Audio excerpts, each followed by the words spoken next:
Hello friends, ഇന്ന് നമ്മൾ നോക്കുന്നത് കെമിസ്ട്രിയുടെ 3-ാം പാഠത്തിൻ്റെ പാർട്ട് 3 വീഡിയോയാണ്. ഇത് ഇംഗ്ലീഷ് മീഡിയത്തിൻ്റെയാണ്. മലയാളം മീഡിയത്തിൻ്റെ ലിങ്ക് ഞാൻ ഡിസ്ക്രിപ്ഷനിൽ ഇട്ടിട്ടുണ്ട്.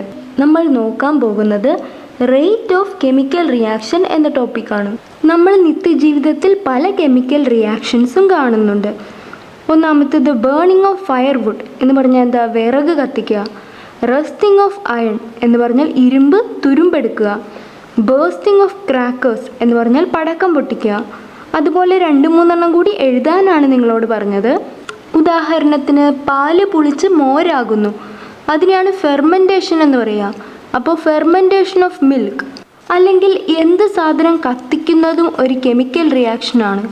ബേണിംഗ് ഓഫ് പ്ലാസ്റ്റിക് അല്ലെങ്കിൽ ബേണിംഗ് ഓഫ് പേപ്പർ. ഇതൊക്കെ ഒരേ വേഗതയിലാണോ സംഭവിക്കുന്നത്? അതായത് ഒരേ സ്പീഡിലാണോ? പേപ്പർ കത്തിത്തീരാൻ കുറച്ച് നിമിഷങ്ങൾ മതി, പക്ഷേ ഇരുമ്പ് തുരുമ്പിക്കാനോ ചിലപ്പോൾ വർഷങ്ങൾ വേണ്ടി വന്നേക്കും. അപ്പോൾ do these reactions occur at same rate, അതായത് ഒരേ സ്പീഡിലാണോ എന്നാണ് ചോദിച്ചിരിക്കുന്നത്. അല്ല. വിറക് കത്തിക്കുമ്പോൾ അത് പെട്ടെന്ന് കത്താൻ വേണ്ടി നമുക്ക് എന്തൊക്കെ ചെയ്യാം? കൂടുതൽ എയർ പ്രൊവൈഡ് ചെയ്യാം, അതായത് കൂടുതൽ എയർ കൊടുക്കാം. കാരണം എന്താണ്? ഒരു സാധനം നന്നായി കത്തണമെങ്കിൽ ഓക്സിജൻ ആവശ്യമുണ്ട്. പിന്നെ എന്ത് ചെയ്യാം? വിറകിനെ ചെറിയ കഷ്ണങ്ങളാക്കാം. Cut the firewood into small pieces. അതുപോലെ എന്ത് ചെയ്യാം? ഉണക്കിയ വിറകാണെങ്കിൽ നല്ലോണം കത്തും. അപ്പോൾ ബേൺ ആഫ്റ്റർ ഡ്രൈയിങ്. ഇനി നമ്മൾ നോക്കുന്നത് ചില റിയാക്ഷൻസ് പെട്ടെന്ന് നടക്കാനും ചില റിയാക്ഷൻസ് പതുക്കെ നടക്കാനുമുള്ള കാരണങ്ങളാണ്. ഒന്നാമത്തെ കാരണമാണ് നേച്ചർ ഓഫ് റിയാക്റ്റൻസ്. എന്ന് വെച്ചാൽ എന്താണെന്ന് ഞാൻ പറഞ്ഞു തരാം. ഒരു എക്സാമ്പിൾ വെച്ച് ഞാൻ പറഞ്ഞു തരാം. 2 ടെസ്റ്റ് ട്യൂബ് എടുക്കുക. ടെസ്റ്റ് ട്യൂബ് എന്ന് പറഞ്ഞാൽ എന്താണ്? കെമിസ്ട്രി ലാബിലൊക്കെ നമ്മൾ ഉപയോഗിക്കുന്നതാണ്. ഒന്നാമത്തെ ടെസ്റ്റ് ട്യൂബിൽ ഒരു കഷ്ണം സിങ്ക് എടുക്കുക. രണ്ടാമത്തെ ടെസ്റ്റ് ട്യൂബിൽ സിങ്കിൻ്റെ അതേ മാസും അതേ വലിപ്പവുമുള്ള ഒരു കഷ്ണം മഗ്നീഷ്യം എടുക്കുക. ഇനി ആദ്യത്തെ ടെസ്റ്റ് ട്യൂബിലേക്ക് കുറച്ച് ഡയല്യൂട്ട് HCl ഒഴിക്കുക. ഡയല്യൂട്ട് എന്ന വാക്കിൻ്റെ അർത്ഥം നേർപ്പിച്ച, അതായത് വെള്ളമൊഴിച്ച് വീര്യം കുറച്ചത് എന്നാണ് അർത്ഥം. അത്രയും തന്നെ ഡയല്യൂട്ട് HCl ഈ രണ്ടാമത്തെ ടെസ്റ്റ് ട്യൂബിലും എടുക്കുക. അപ്പോൾ ഇതിന് വേണ്ടിയിട്ടുള്ള മെറ്റീരിയൽസ്, അതായത് സാധനങ്ങൾ എന്തൊക്കെയാണ്? സിങ്ക് വേണം ഒരു കഷ്ണം, മഗ്നീഷ്യം വേണം, ഹൈഡ്രോക്ലോറിക് ആസിഡ് വേണം. ഹൈഡ്രോക്ലോറിക് ആസിഡ് ഡയല്യൂട്ട് ചെയ്യാൻ വെള്ളം വേണം. പിന്നെയോ ടെസ്റ്റ് ട്യൂബ് വേണം. അതുപോലെ മെഷറിംഗ് എക്യുപ്മെൻറ്റ്സ്. മെഷറിംഗ് എക്യുപ്മെൻറ്റ്സ് എന്ന് പറഞ്ഞാൽ അളവ് ഉപകരണങ്ങൾ എന്നാണ് അർത്ഥം. ഇവിടെ സിങ്കും മഗ്നീഷ്യവും ഒരേ മാസമുള്ളതൊക്കെ എടുക്കണ്ടേ? അതുപോലെ ഒരേ അളവിൽ ആണ് ഇവിടെ HCl ഒഴിക്കേണ്ടത്. അപ്പോൾ അതൊക്കെ അളന്ന് നോക്കാനുള്ളതാണ് മെഷറിംഗ് എക്യുപ്മെൻറ്റ്സ്. ഇനി 2 ടെസ്റ്റ് ട്യൂബിലും എന്താണ് സംഭവിക്കുക എന്ന് നോക്കാം. ഇത് ടെസ്റ്റ് ട്യൂബ് 1, ഇത് ടെസ്റ്റ് ട്യൂബ് 2. ടെസ്റ്റ് ട്യൂബ് 1-ൽ സിങ്ക് പ്ലസ് HCl അല്ലേ? അപ്പോൾ zinc chloride ZnCl2 plus H2 ആണ് ഉണ്ടാകുക. H2 എന്ന് പറഞ്ഞാൽ എന്താണ്? Hydrogen gas. അപ്പോൾ ഇവിടെ ഹൈഡ്രജൻ ഗ്യാസ് ഉണ്ടാകുന്നു, അതുപോലെ സിങ്ക് ക്ലോറൈഡും. ഇനി രണ്ടാമത്തെ ടെസ്റ്റ് ട്യൂബിലോ Mg plus HCl gives MgCl2 plus H2. ഇവിടെയും ഹൈഡ്രജൻ ഗ്യാസ് തന്നെയാണ് ഉണ്ടാകുക. ഏത് ടെസ്റ്റ് ട്യൂബിലാണ് റിയാക്ഷൻ്റെ സ്പീഡ് കൂടുതൽ, അതായത് ഫാസ്റ്ററായി റിയാക്ഷൻ നടക്കുന്നത് എവിടെയാണ്? അത് നിങ്ങൾക്ക് ഇത് നോക്കിയാൽ മനസ്സിലാവില്ല. ശരിക്കും നമ്മൾ ചെയ്ത് നോക്കുമ്പോൾ കാണുന്നത് മഗ്നീഷ്യവും HClഉം തമ്മിലുള്ള റിയാക്ഷൻ ഫാസ്റ്ററാണ്, അതായത് വേഗത്തിൽ നടക്കും. Is there any difference in the concentration of acid used in these experiments? അതായത് ഒന്നാമത്തെ ടെസ്റ്റ് ട്യൂബിലും രണ്ടാമത്തെ ടെസ്റ്റ് ട്യൂബിലും ഉപയോഗിക്കുന്ന ആസിഡിൻ്റെ കോൺസെൻട്രേഷൻ എന്ന് പറഞ്ഞാൽ വീര്യം എന്നാണ് അർത്ഥം. അതിലെന്തെങ്കിലും വ്യത്യാസമുണ്ടോ? ഇല്ല, നോ. കാരണം എന്താണ്? നമ്മൾ ഒരേപോലെ തന്നെ വെള്ളം കലക്കി HCl ആണ് 2ലേക്ക് ഒഴിച്ചത്. എങ്കിൽ പിന്നെ എന്തുകൊണ്ടാണ് മഗ്നീഷ്യം ഉള്ള ടെസ്റ്റ് ട്യൂബിൽ വേഗത്തിൽ റിയാക്ഷൻ നടന്നത്? What is the factor that influenced the rate of reaction here? ആ ഫാക്ടർ അല്ലെങ്കിൽ ആ കാരണം എന്ന് പറഞ്ഞാൽ നേച്ചർ ഓഫ് റിയാക്റ്റൻറ്റ്. ഇവിടുത്തെ റിയാക്റ്റൻറ്റ് മഗ്നീഷ്യമാണ്. അപ്പോൾ നേച്ചർ ഓഫ് മഗ്നീഷ്യമാണ്. അതായത് ചില എലമെൻറ്റ്സ് മറ്റ് ചില എലമെൻറ്റ്സിനേക്കാൾ വേഗത്തിൽ റിയാക്ഷൻ നടത്തുന്നവരാണ്. ഉദാഹരണത്തിന് സോഡിയം, പൊട്ടാസ്യം, മഗ്നീഷ്യം ഒക്കെ അത്യാവശ്യം നല്ല സ്പീഡിൽ തന്നെ റിയാക്ഷനുകൾ നടത്തുന്നവരാണ്. എന്നാൽ മറ്റു ചിലർ പതുക്കെയാണ് റിയാക്ട് ചെയ്യുക. അപ്പോൾ മഗ്നീഷ്യത്തിൻ്റെ നേച്ചർ അല്ലെങ്കിൽ മഗ്നീഷ്യത്തിൻ്റെ സ്വഭാവം എന്താണ്? വേഗത്തിൽ റിയാക്ട് ചെയ്യുന്നതാണ്.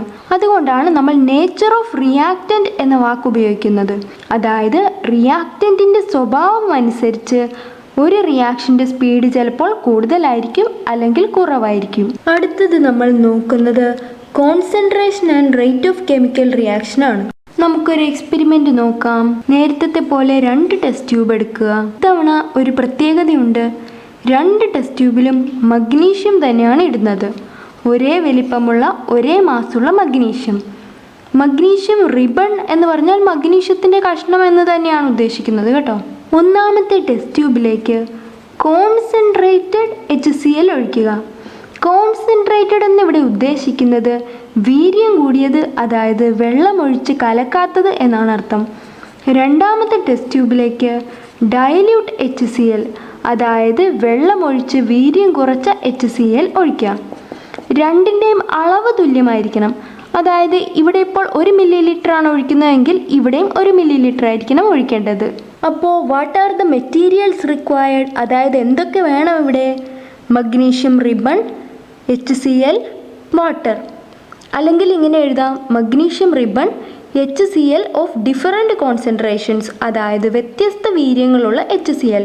അതിലെങ്ങനെ വേണമെങ്കിലും എഴുതാം. അടുത്ത ക്വസ്റ്റ്യൻ ഇതാണ്, isn't it necessary to have magnesium ribbons of equal mass എന്ന് പറഞ്ഞാൽ രണ്ടിലും ഉപയോഗിക്കുന്ന മഗ്നീഷ്യം റിബൺ തുല്യ മാസ് ഉള്ളതായിരിക്കണ്ടേ?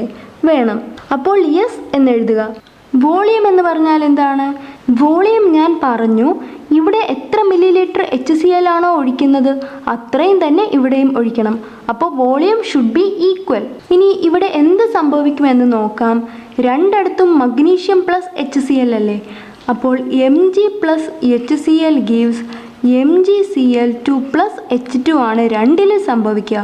അതായത് രണ്ടിലും ഹൈഡ്രജൻ ഗ്യാസ് ആണ് ഉണ്ടാകുക.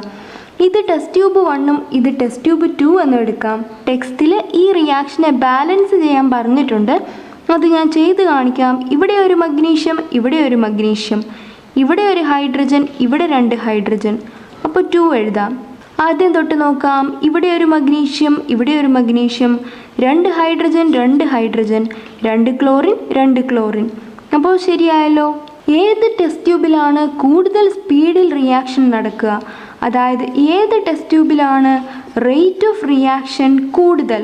അത് ടെസ്റ്റ് ട്യൂബ് 1ലാണ്. അതായത് വീര്യം കൂടിയ കോൺസെൻട്രേറ്റഡ് ആയിട്ടുള്ള HCl എവിടെയാണോ അവിടെയാണ് റിയാക്ഷൻ പെട്ടെന്ന് നടക്കുക.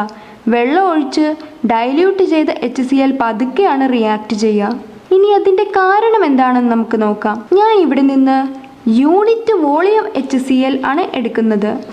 യൂണിറ്റ് വോളിയം എന്ന് പറഞ്ഞാൽ 1 മില്ലിലിറ്റർ അല്ലെങ്കിൽ 1 ലിറ്റർ അല്ലെങ്കിൽ 1 മീറ്റർ ക്യൂബ് എന്നൊക്കെ പറയുന്നതാണ്.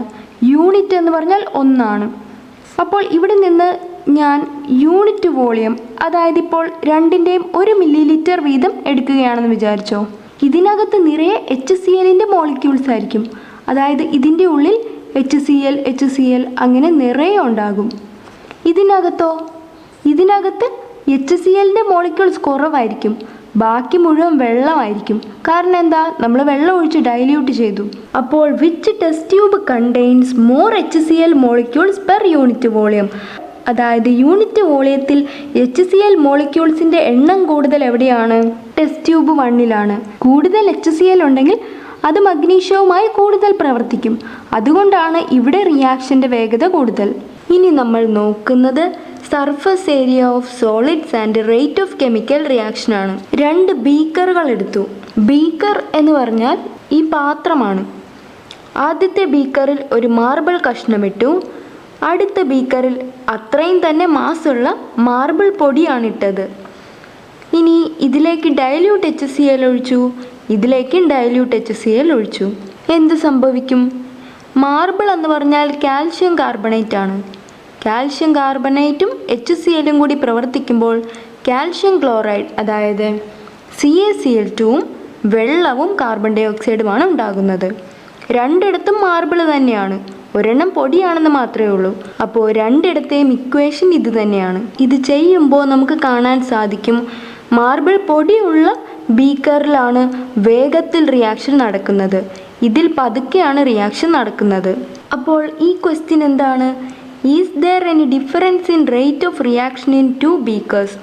അതായത് 2 ബീക്കറുകളിലെയും റിയാക്ഷൻ്റെ വേഗതയിൽ വ്യത്യാസമുണ്ടോ? എവിടെയാണ് reaction faster? Reaction is faster in the beaker containing marble powder. അതായത് മാർബിൾ പൗഡർ ഉള്ളതിലാണ് റിയാക്ഷൻ വേഗത്തിൽ നടക്കുക. അടുത്ത question, what about the concentration of acid in both reactions? അതായത് നമ്മൾ ഉപയോഗിച്ച ആസിഡിൻ്റെ വീര്യം, നമ്മൾ ഉപയോഗിച്ച HClൻ്റെ വീര്യം ഇവിടെ രണ്ടും സെയിം തന്നെയാണല്ലോ, രണ്ടും ഡൈല്യൂട്ടഡ് ആണ്. അപ്പോൾ കോൺസെൻട്രേഷൻ എന്താണ്? സെയിം അല്ലെങ്കിൽ ഈക്വൽ ആണ്. ഇനി മാർബിളിൻ്റെ മാസിന് എന്തെങ്കിലും വ്യത്യാസമുണ്ടോ, ഡിഫറൻസ് ഉണ്ടോ? ഇല്ല, രണ്ടിടത്തും ഒരേ മാസമുള്ള മാർബിൾ തന്നെയാണ് എടുത്തത്. അങ്ങനെയാണെങ്കിൽ പിന്നെ എന്തുകൊണ്ടാണ് ഇതിൽ റിയാക്ഷൻ വേഗം നടന്നത്? അത് ഞാൻ പറയാം. ഇതൊരു മാർബിൾ കഷ്ണമാണെന്നിരിക്കട്ടെ, ഇതിലേക്ക് നമ്മൾ HCl ഒഴിക്കുകയാണ്. അപ്പോൾ എന്താണ് സംഭവിക്കുക? ഈ മാർബിളിൻ്റെ പുറംവശത്ത് മാത്രമാണ് HCl വീഴുന്നത്. അതായത് ഈ മാർബിളിൻ്റെ പുറംവശം മാത്രമായിട്ടാണ് HCl റിയാക്ട് ചെയ്യുക, അകത്തെ ഭാഗത്തേക്ക് HCl ചെല്ലില്ല അല്ലേ? ഈ പുറം വശത്തിൻ്റെ ഏരിയയാണ് സർഫസ് ഏരിയ എന്ന് പറയുന്നത്. അതേസമയം മാർബിൾ പൊടിയിലേക്ക് HCl ഒഴിച്ചാലോ ഓരോ മാർബിൾ തരിയുമായി HCl പ്രവർത്തിക്കും. അതുകൊണ്ട് തന്നെ റിയാക്ഷൻ കുറച്ചും കൂടി വേഗത്തിൽ നന്നായി നടക്കും. അപ്പോൾ ആർക്കാണ് സർഫസ് ഏരിയ കൂടുതൽ? മാർബിൾ പൊടിക്കാണ്. അപ്പോൾ what about the surface area of marble? എവിടെയാണ് സർഫസ് ഏരിയ കൂടുതൽ? Powdered marble has more surface area. അതായത് പൗഡേർഡ് മാർബിളിനാണ് കൂടുതൽ സർഫസ് ഏരിയ ഉള്ളത്. In which case is the chance for greater number of acid molecules to get in contact with marble in a given time. അതായത് ആസിഡും മാർബിളിൻ്റെ മോളിക്യൂൾസും തമ്മിൽ കൂടുതൽ കൂട്ടിമുട്ടുന്നത് ഏത് ബീക്കറിലാണ്? ഏതിലാണ്? മാർബിൾ പൗഡർ ഉള്ളതിലല്ലേ? എങ്ങനെ എഴുതാം? Beaker containing marble powder.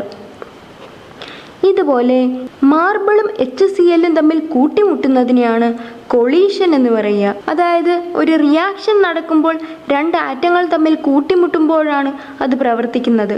അതിനെ നമുക്ക് കൊളീഷൻ എന്ന് വിളിക്കാം. അപ്പോൾ സർഫസ് ഏരിയ കൂടുകയാണെങ്കിൽ കൊളീഷൻ എന്ത് സംഭവിക്കും? സർഫസ് ഏരിയ കൂടുതലുള്ളവർക്ക് കൂടുതൽ കൂട്ടിമുട്ടലുകൾ ഉണ്ടാകും.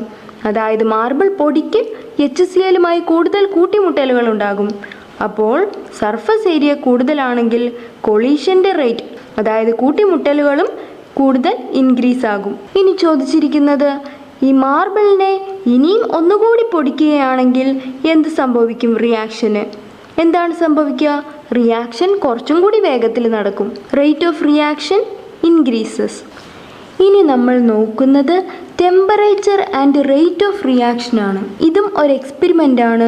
അതിനു വേണ്ട സാധനങ്ങൾ സോഡിയം തയോസൾഫേറ്റ്, ഹൈഡ്രോക്ലോറിക് ആസിഡ്, വെള്ളം, ബോയിലിംഗ് ട്യൂബ്, സ്പിരിറ്റ് ലാമ്പ്.